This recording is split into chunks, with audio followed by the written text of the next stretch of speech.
Hi hello నమస్తే welcome to BRK health. నేను మీ కీర్తి. ఈరోజు మనతో పాటు ఉన్నారు డాక్టర్ రాము దాములూరి గారు. సార్తో మాట్లాడదాం. నమస్కారం సార్. నమస్తే అండి. సార్ ఇప్పుడు గుట్కా, ఇప్పుడు మీరు చెప్పినట్టు గుట్కా ఈ పొగాకు వాడే వాళ్ళకి నోటి క్యాన్సర్ వచ్చే అవకాశాలు ఎక్కువగా ఉంటాయి. అవి ఏవి వాడకుండా కూడా నోటి క్యాన్సర్ వచ్చే ఛాన్స్ ఉంటుందంటారా? యా 100 మంది పేషెంట్స్ నోటి క్యాన్సర్ పేషెంట్ తీసుకుంటే 90 మంది పేషెంట్స్కి ఈ అలవాటు వల్లే వస్తుంది. Okay sir. ఒక 10 మందికి ఈ క్యాన్సర్ ఈ అలవాటు లేకపోయినా వస్తుంది. నేను చెప్పాను కదా, any chronic irritation, for example sharp tooth ఉన్నా కానీ, క్రానిక్ అల్సర్స్ ఉన్నా కానీ, ఇల్ ఫిట్టింగ్ డెంచర్స్ అంటారు, ఇవి ఉన్నా కానీ, ఓరల్ హైజీన్ సరిగ్గా చేయని వాళ్ళలో కానీ, ఓరల్ హైజీన్ అంటే వాళ్ళు క్లీన్ చేసుకోరు, అటువంటి వాళ్ళలో కానీ, వాళ్ళకి infection, tooth infection, tooth ulcers ఇవి ఎక్కువగా ఉంటాయి వాళ్ళలో కానీ. ఇంకోటి నేను చెప్పాను హెచ్పివి వైరస్ అని. హెచ్పివి వైరస్ ఇన్ఫెక్షన్ ఉన్న వాళ్ళలో కూడా కొద్దిగా ఈ క్యాన్సర్స్ అనేవి ఎక్కువగా ఉంటాయి. ఈ 10% పేషెంట్స్ ఈ రిస్క్ ఫ్యాక్టర్స్ వల్ల వీళ్ళకి క్యాన్సర్ వచ్చే అవకాశం ఉంటుంది. But 90% of the cancers are mainly because of your smoking, whether it's a smoking, tobacco related product, smoking or non-smoking form of tobacco and alcoholism, which we can prevent. Okay sir. అయితే ఇప్పుడు నోటి cancer వచ్చిన వాళ్ళు treatment అవుతున్నప్పుడు ఎలాంటి ఆహారం తీసుకోవాలి, వాళ్ళ జీవన శైలి ఎలా ఉండాలంటారు? నోటి క్యాన్సర్ వచ్చిన వాళ్ళకి కొన్ని రకాల ఇది పర్టికులర్గా తీసుకోది, పర్టికులర్గా తీసుకోకూడదు అని ఉండదండి. మనము నోటి క్యాన్సర్ సర్జరీ ఏం చేసామనే దాన్ని బట్టి ఉంటుంది. ఇనిషియల్గా సర్జరీ తర్వాత ఏం చేస్తామంటే వాళ్ళకి ఆ ఓరల్ హైజీన్ అంటే మనకి ఫర్ ఎగ్జాంపుల్ ఏదైనా పుండ్ అయింది, మనం క్లీన్గా ఉంచుకుంటే తొందరగా మానుతుంది. అంతేగాని దాని మీద రిపీటెడ్ డస్ట్ కానీ ఏదైనా పడితే అది హీల్ అవ్వదు. అందుకని ఏం చేస్తామంటే నోటి క్యాన్సర్ సర్జరీ చేసిన వాళ్ళకి మెయిన్గా ఇనిషియల్గా సర్జరీ తర్వాత ముక్కులో పైప్ వేస్తామండి. దాన్ని రైల్స్ ట్యూబ్ అంటాం.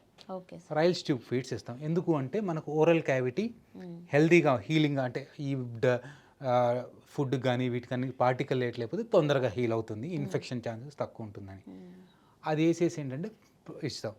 ఎటువంటి ఫుడ్ రెస్ట్రిక్షన్ లేదండి. నా పేషెంట్ చెప్తాను నేను, మీరు మీ ఇంట్లో ఏం తింటున్నారో same pot you should share. మీరు ఏది మీ ఇంట్లో వాళ్ళు తింటున్నారో అదే, కాకపోతే ఏంటంటే ముక్కులో పైప్ వేస్తాం కాబట్టి లిక్విడ్ ఫామ్లో ఇవ్వాలి. ఫర్ ఎగ్జాంపుల్ మీరు రైస్ తినాలనుకుంటున్నారు, రైస్ మెత్తగా ఉడకబెట్టేసి వాటర్లో మిక్సీ చేసేసి ముక్కులో పైప్ ద్వారా ఇచ్చేయమని చెప్తాను. ఫర్ ఎగ్జాంపుల్ మీరు కర్రీ ఎగ్ తినాలనుకుంటున్నారు, ఎగ్ మిక్సీలో చేసేసి ఈ రైస్ ట్యూబ్ ద్వారా ఇవ్వచ్చు. Egg is a good source of protein, it will help in healing. మనకి బెస్ట్ హీలింగ్ సో ఏంటంటే ప్రోటీన్. అది ఎక్కడి నుంచి వస్తుందంటే ఎగ్ నుంచి వస్తుంది. ఫర్ ఎగ్జాంపుల్ మీరు జ్యూస్ తాగాలనుకుంటున్నారు, సేమ్ జ్యూస్ లాగా చేసేసి నువ్వు ముక్కులో పైప్ ఏమంటాను. ఫర్ ఎగ్జాంపుల్ మీరు క్యారెట్ కర్రీ చేసుకున్నారు, క్యారెట్ కర్రీని కూడా మెత్తగా ఉడకబెట్టేసి క్యారెట్ మిక్సీ చేసేసి ముక్కు. So there is no restriction of the food అండి. ఇన్ఫ్యాక్ట్ ఈ సర్జరీ పేషెంట్స్లో నార్మల్ వాళ్ళతో పోలిస్తే 1.5 టైం ఎక్కువ ఇవ్వాలి మనం. ఎందుకు అంటే ఎనీ సర్జరీస్ కెటబాలిక్ స్టేట్ అంటారు. ఎనీ సర్జరీలో ఏంటంటే బాడీ మెటబాలిజం అనేది ఇంక్రీజ్ అవుతుంది స్ట్రెస్ వల్ల. వాళ్ళకి న్యూట్రిషన్స్ కానీ ఫుడ్ కానీ రిక్వైర్మెంట్ ఎక్కువ ఉంటుంది, ప్రోటీన్ రిక్వైర్మెంట్ కానీ ఎక్కువ ఉంటుంది. సో నార్మల్ పేషెంట్స్తో పోలిస్తే వీళ్ళకి ఎక్కువ ఇవ్వాలి. సో మనం ఏం చెప్తాం, మనకి పెద్దవాళ్ళు చెప్తారు సర్జరీ అయిన తర్వాత ఇది చేయకూడదు ఇది చేయకూడదు అని చెప్తారు. అట్లాంటి ఫుడ్ రెస్ట్రిక్షన్స్ ఏం లేవండి. మీరు ఏదైతే మీ ఫ్యామిలీ తింటున్నారో అన్ని ఫుడ్స్ తినొచ్చు. ఓకే, కొద్దిగా ఓరల్ హీల్ అయిన తర్వాత నేను రైల్స్ ట్యూబ్ తీసేస్తాను.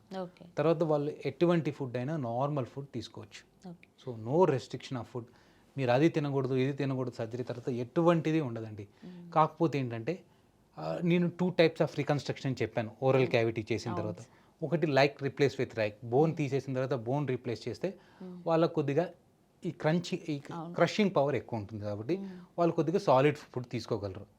కొద్ది మందికి ఎఫర్ట్ లేని వాళ్ళకి, సర్జరీ టాలరేట్ చేయని వాళ్ళకంటే పిఎంఎంసి ఇక్కడ నుంచి చర్మం, చెస్ట్ నుంచి చర్మం అవి తీసేసి ఇక్కడ రీప్లేస్ చేస్తాం అనమాట. అటువంటి వాళ్ళు ఏంటంటే హార్డ్ ఫుడ్ తినలేరు. అటువంటి వాళ్ళకి మెత్తగా వండేసి చిన్నపిల్లలకి పెడతాం కదా మెత్తటి ఫుడ్, అట్లాంటి ఫుడ్ తినమని చెప్తాం. అదర్వైజ్ ఫుడ్ టైప్లో రెస్ట్రిక్షన్ ఏం లేదు, కొద్దిగా సాఫ్ట్ ఫుడ్ తీసుకోవాల్సిన అవసరం ఉంటుంది. అదొక్కటే ప్రికాషన్ మా సైడ్ నుంచి. అదర్వైజ్ ఫుడ్లో ఎటువంటి రెస్ట్రిక్షన్ ఉండదండి. Okay sir, thank you sir, thank you so much. Thanks అండి, వెల్కమ్.